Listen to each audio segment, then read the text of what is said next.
नमस्कार, मैं सगुन चौरसिया मॉडर्निस्ट मीडिया नेटवर्क में आपका स्वागत है। तो चलिए बात करते हैं कांग्रेस हेडक्वार्टर पर हुए प्रेस कॉन्फ्रेंस की, जिसमें प्रेसिडेंट ऑफ ऑल इंडिया महिला कांग्रेस एआईएमसी की अलका लांबा ने बढ़ती महंगाई और घरेलू उत्पाद में लगातार बढ़ोतरी पर बीजेपी का घेराव किया। देश की भाजपा की डबल इंजन की सरकार ने महंगाई से पूरी तरह मुंह मोड़ लिया है। आज पूरे देश में महंगाई एक सबसे बड़ा मुद्दा बना हुआ है, लेकिन केंद्र की बीजेपी सरकार को उसे कोई सरोकार नहीं है। उनका सिर्फ एकमात्र लक्ष्य है कि कंपनियां, चाहे वह सरकारी हो या निजी कंपनियां, उनकी जेब कैसे भरी जाए और आम आदमी और महिलाओं को इसका खामियाजा भुगतना पड़ रहा है। उन्होंने कांग्रेस सरकार और बीजेपी सरकार का 2024 से कंपेयर भी किया और सरकार पर उनकी नीतियों का सिर्फ अपने खाते में खजाने भरने का आरोप लगाया।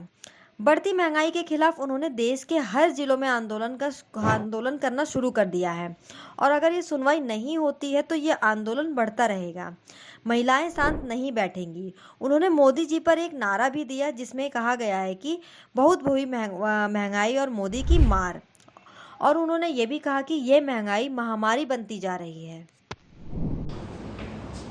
आप सभी पत्रकार साथियों को मेरा नमस्कार। साथियों, देश की भाजपा की डबल इंजन की सरकार ने महंगाई से पूरी तरह मुंह मोड़ लिया है। आज पूरे देश में महंगाई एक सबसे बड़ा मुद्दा बना हुआ है, लेकिन केंद्र की भाजपा सरकार को उससे कोई सरोकार नहीं। उसका एकमात्र लक्ष्य बन चुका है कि कंपनियों को, चाहे वो सरकारी हो या निजी कंपनियों हो, उनकी जेब कैसे भरी जाए और आम आदमी, मध्यम वर्गीय, निम्न आय के व्यक्ति और महिलाओं को इसका खामियाजा और नुकसान उठाना पड़ रहा है। आज देश भर में हम देख रहे हैं कीमतों के मामले में बिल्कुल तुलना करेंगे 2014 में जब कांग्रेस की सरकार थी, तब यही भाजपा की सरकार उस समय के दामों को अधिक बताते हुए सड़कों पर उतरती। 2014 में आप कहते थे ये कीमतें अधिक है, इसे कम कीजिए। कीमत क्या थी उस समय? 2014 में आप पेट्रोल की कीमत अगर आप देखेंगे तो 72 रुपए से अधिक कभी नहीं गई। आज वो कीमतें पेट्रोल की सेंचुरी पार कर चुकी हैं, 9800 तक पहुंची। हमारे समय में अगर डीजल 55 रुपए प्रति लीटर था, महंगा था, पूरा आंदोलन भाजपा सड़कों पर उतर कर करती थी और मौका मांगती थी कि हमें अवसर दो, हम इन दामों को कम करेंगे। और दाम कम हुए नहीं। 55 रुपए प्रति लीटर का पेट्रोल डीजल आज 88-89 रुपए बढ़ चुका है। अभी 2 रुपए एक्साइज पर और जो है वो बढ़ाए गए। 2014 में कांग्रेस की सरकार में जब पेट्रोल पर 9 रुपए 20 पैसे एक्साइज ड्यूटी ली जाती थी, तब इनके लिए वो बहुत ज्यादा थी, कम होनी चाहिए थी ये कहते थे, लेकिन कम की 10 साल में नहीं की। एक्साइज ड्यूटी पेट्रोल पर जो 9 रुपए 20 पैसे थी, आज 19 रुपए 90 पैसे। डीजल पर जो एक्साइज ड्यूटी थी केंद्र सरकार 2014 में हमारे समय पर 3 रुपए 40 पैसे, बहुत ज्यादा थी। भाजपाइयों के लिए सड़कों पर तांडव होता था। आज 2025 में डीजल पर एक्साइज ड्यूटी 3 रुपए 40 से बढ़ाकर 15 रुपए 80 पैसा कर दी गई। क्यों बढ़ाई गई एक्साइज ड्यूटी पेट्रोल और डीजल में? क्या अंतरराष्ट्रीय बाजार में कच्चे तेल की कीमतें बढ़ी हैं, इसलिए आपने मजबूर होकर ये एक्साइज बढ़ाई है? बिल्कुल भी नहीं, बिल्कुल भी नहीं। क्या है कच्चे तेल की कीमत अंतरराष्ट्रीय बाजार में? 2014 में कांग्रेस की जब सरकार थी, तब कच्चे तेल की कीमत $108 प्रति बैरल थी, $108 प्रति बैरल थी। और आज कितनी है 2025 में? ये 65 रुपए 31 पैसे, 65.31 पैसा डॉलर प्रति बैरल। 40% गिरावट आई है कच्चे तेल की कीमतों में, 40% गिरावट। लेकिन पेट्रोल डीजल के दाम कम नहीं हो रही, एक्साइज ड्यूटी की लूट कम नहीं हो रही। मुनाफा किसको हो रहा है, साफ हम बताएं। मुनाफा सरकारी और निजी तेल कंपनियों को हो रहा है, और वो निजी तेल कंपनियां ज्यादा नहीं, मात्र 3 के जेब में 11 साल में जब से मोदी सरकार, भाजपा की सरकार आई है, लगभग 39.54 लाख करोड़ यानी कि 39.54 लाख करोड़, और मैं राउंड फिगर दूं तो 40 लाख करोड़ रुपए मात्र 11 साल में इन तेल कंपनियों ने कमाई है। 40 लाख करोड़, इतनी मुनाफा, इतनी कमाई, कच्चे तेल की कीमतें गिरी हुई है, तो क्यों पेट्रोल और डीजल की कीमतों को कम किया जा रहा, क्यों आम जनता को राहत नहीं दी जा रही? ये एक बहुत बड़ा खेल खेला जा रहा है, इसके पीछे पूरा एक भ्रष्टाचारी तंत्र है, उसका भी मैं खुलासा यहां पर आपको करूंगी। लेकिन उससे पहले इस सरकार को बता देना चाहते हैं कि इस देश की आधी आबादी की जिसकी कमाई ना होने की वजह से कमर टूटी हुई है, सबसे ज्यादा अगर असर किसी भी चीज का इस देश में होता तो वो महिलाओं पर होता, आधी आबादी पर होता। आज मैं आपको दिखाना चाहती हूँ, हमसे हल्के में भारतीय राष्ट्रीय महिला कांग्रेस नहीं ले रही है। हमारा मैं आऊं उससे पहले हमारे घरेलू सिलेंडर की कीमत, पेट्रोल डीजल के बाद घरेलू सिलेंडर 2014 में एलपीजी घरेलू सिलेंडर 14 किलो का मात्र 414 रुपए मिला, सब्सिडी भी देते थे और 414 रुपए का गरीब को सिलेंडर मिलता था। आज इतनी बड़ी बड़ी घोषणाएं हुई, सब्सिडी, लोगों को देश की भावनाओं में ओत-प्रोत करते हुए सब्सिडियां छोड़ने की अपील हुई और लोगों ने सब्सिडियां छोड़ दी थी कि गरीब को लाभ मिलेगा, लेकिन जिसने छोड़ी वो तो नुकसान में है, लेकिन गरीब को भी सब्सिडी का लाभ नहीं मिला। आज आप यहाँ पर देखिए 2014 में कांग्रेस की सरकार में 414 का सब्सिडी वाला सिलेंडर था और आज सब्सिडी खत्म है। पूरे देश में किसी को भी घरेलू सिलेंडर पे सब्सिडी आज की तारीख पे नहीं मिल रही। सब्सिडी, गैस सब्सिडी वाला सिलेंडर एक की कीमत हो गई है 1100 से पार कर गया है और अभी 50 रुपया अभी हाल ही में बढ़ाया है सिलेंडर के दाम। तो 1100 रुपए से ऊपर का सिलेंडर। हम पूछना चाहते हैं, राजस्थान के चुनावों में मोदी की गारंटी, कांग्रेस का सरकार का राजस्थान में 500 का सिलेंडर महंगा लग रहा था और मोदी की गारंटी वाला 450 का सिलेंडर मिलना था। आज भाजपा और राजस्थान की डबल इंजन की सरकार बताए कि वो मोदी की गारंटी वाला 450 का सिलेंडर कहां है। अमित शाह जी बताइए, हर चुनावी जनसभा में जुमले और धोखे देते हैं, वो दिवाली और होली वाला मोदी की गारंटी वाला सस्ता फ्री सिलेंडर कहां है?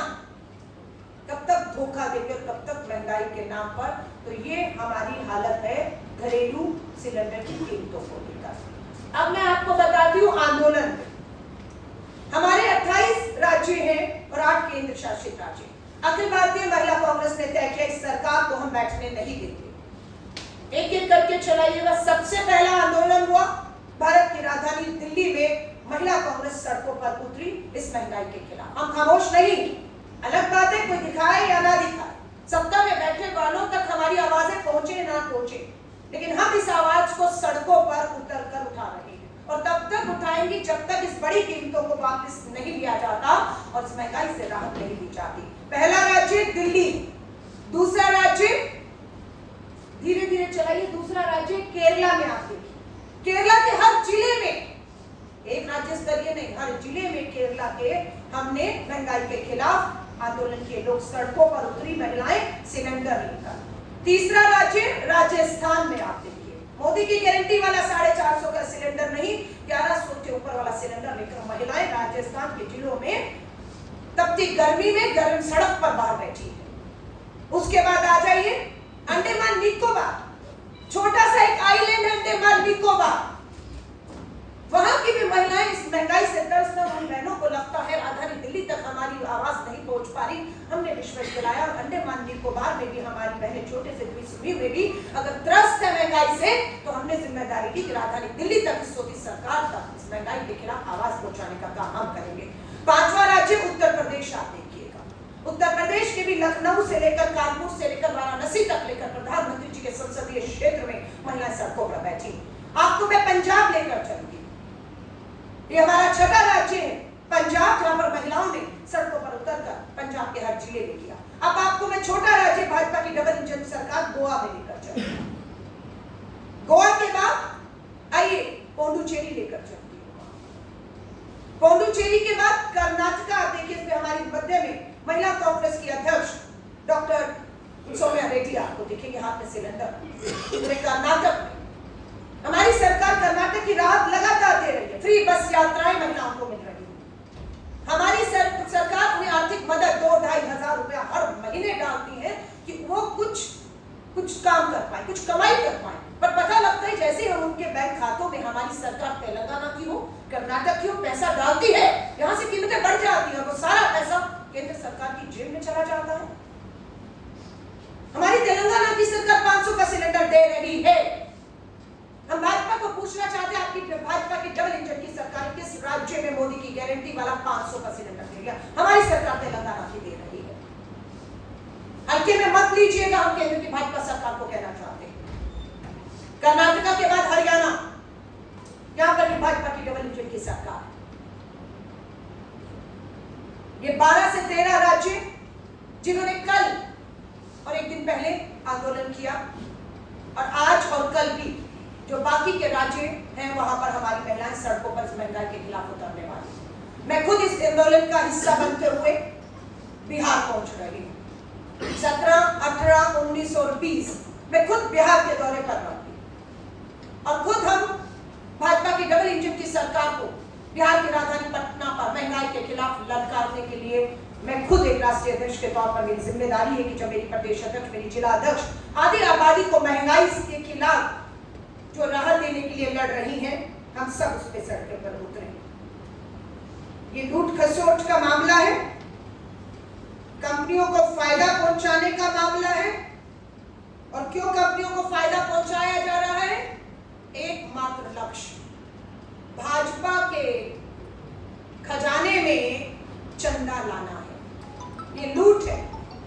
ये लूट और खसोट एक ही मकसद है कि भाजपा को, कंपनियों को मुनाफा कराइए। 11 लाख करोड़ का फायदा होता है इन तेल कंपनियों को, जबकि अंतरराष्ट्रीय कीमतें गिरी हुई हैं। 11 लाख करोड़ में से कितना भाजपा को चंदे में गया है? इस 11 लाख करोड़ में ये सवाल हम पूछेंगे, और ये जवाब श्वेत पत्र लाकर संसद में प्रधानमंत्री जी को जवाब देना होगा। ये हमारी मांग है, हमारी बिल्कुल मांग है कि सीएजी ऑडिट की मांग पार्टी की तरफ से आधिकारिक रूप से हमारे महासचिव कम्युनिकेशन इंचार्ज जयराम रमेश जी ने की है। हम इस मांग को दोहराते कि सीएजी ऑडिट किया जाए, और हमें पूरा विश्वास है सरकार ये ऑडिट जब किया जाएगा तो पता लगेगा कि सरकार की जो नीतियां हैं वो गरीब, मजदूर, आम आदमी, महिला को राहत देने के लिए नहीं, वो नीतियां मात्र तेल कंपनियों को लाभ पहुंचाने के लिए बन रही है। इसलिए इन नीतियों के ऊपर ऑडिट, सीएजी की जांच होनी चाहिए। दूध का दूध, पानी का पानी होगा। अगर ये नहीं होगा तो ये मान लिया जाएगा कि ये भाजपा पूरी तरह से इस पूरे खेल में शामिल है। हम मांग कर रहे हैं आधिकारिक रूप से कि सीबीसी और सीबीआई की भी जांच होनी चाहिए। ये कांग्रेस ने आधिकारिक रूप से मांग की है, जिसे मैं दोहरा रही हूं, क्योंकि हमें ये लग रहा है कि या तो ये लापरवाही है कि कीमतें अंतरराष्ट्रीय बाजार में गिरी हुई हैं, कंपनियां मोटा मुनाफा कमा रही हैं, और लेकिन सरकार खामोश है, या तो सरकार का ध्यान ही नहीं है, और अगर ध्यान है तो आपकी लापरवाही है, और या आपकी मिली भगत है। जो मैं दोहरा रही हूं, 11 लाख करोड़ के मुनाफे में आपकी हिस्सेदारी कितनी है, कितना भाजपा के फंड में आया है। इसलिए हम सीबीआई की जांच की मांग कर रहे हैं, हम सीएजी ऑडिट की मांग कर रहे हैं।